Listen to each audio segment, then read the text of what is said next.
Greetings, fellow classic TV fans. The classic show The Untouchables ran from 1959 to 1963. The show won lead actor Robert Stack an Emmy for his role as Elliot Ness. But this successful Desilu production had its share of disapproval. There was actually a failed lawsuit against CBS by Al Capone's family, who didn't care for the way they were depicted on the show. Another extremely famous individual disliked the stereotypes it placed on Italian Americans, always being portrayed as criminals or thugs. And it may not surprise you that his name was Frank Sinatra.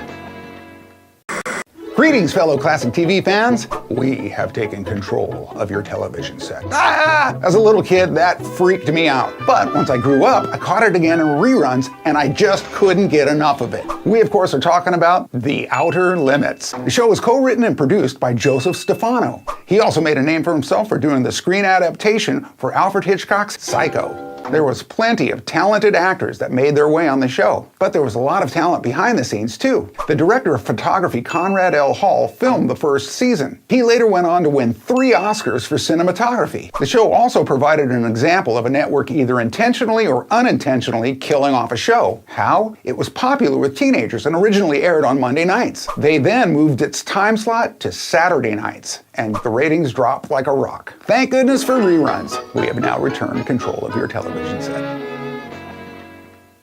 Greetings, fellow classic TV fans. As the son of the 1930s heavyweight boxing champ Max Baer Jr. took on Hollywood. By 1960, he'd appeared in multiple episodes of Maverick, Hawaiian Eye, 77 Sunset Strip, and more. And in 1962, the Beverly Hillbillies began its 9-season run with Max Baer Jr. playing the lovable but dim-witted Jethro Bodine. In contrast to his character's 6th grade education, Max actually held a master's degree in business administration. And as a cast member of the long-running hit TV show, Jethro became a TV icon. Unfortunately, that led to him being typecast, which back then could be detrimental to the future of an acting career. So instead, Max decided to focus his efforts on filmmaking. It began with his 1974 production, Macon County Line, which reportedly he had begun writing back in his hillbilly days on the back of the scripts. Giving Max another opportunity to act, the film was made for about $250,000. It then went on to gross over $30 million, holding a profit record for over 20 years. Then in '76, he pioneered the concept of a movie title based off of a hit song. This led him to produce and direct the classic film Ode to Billy Joe. So although Jethro's aspirations of being a big Hollywood producer didn't quite pan out,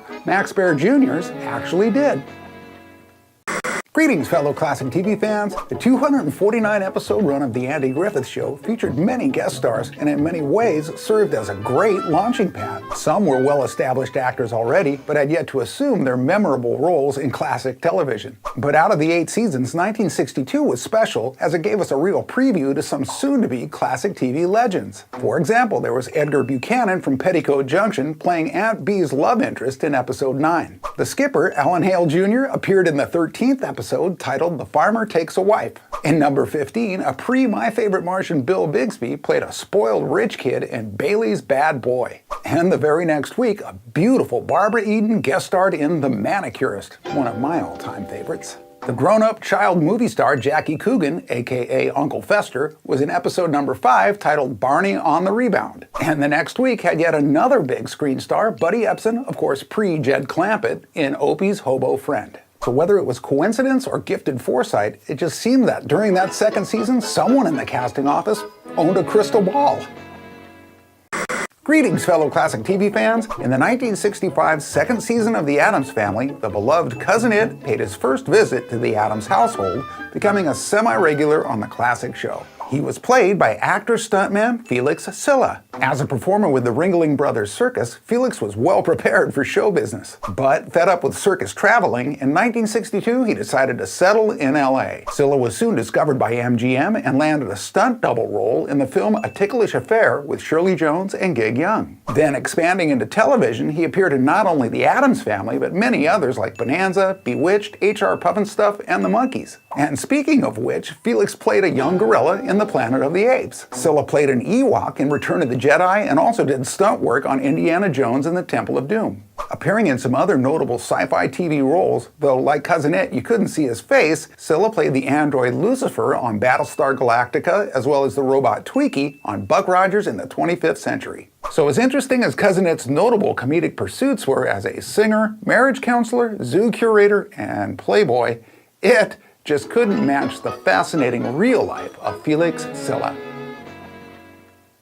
Greetings, fellow classic TV fans. Today we're going to have a really big show. Well, it would be a really big show if I tried to touch on even 1% of the incredible acts Ed Sullivan had on his show. This show was the pinnacle of the American variety show. In fact, TV Guide listed it as number 15 of the 50 greatest TV shows of all time. And to me and many others, one of the best aspects of the show was the musical talent they had on. And yes, there's way too many of them for me to mention them all. So I'm going to mention some of my favorites of the iconic and legendary. Starting with the bands. The bands? For example, The Doors, the Mamas and the Papas, the Beach Boys, the Lovin' Spoonful, the Supremes, the Jackson 5, the Rolling Stones. And then, of course, there was some great name acts that he brought on, such as James Brown, Janis Joplin, Stevie Wonder, and Elvis Presley. It seems like I skipped one of those the bands.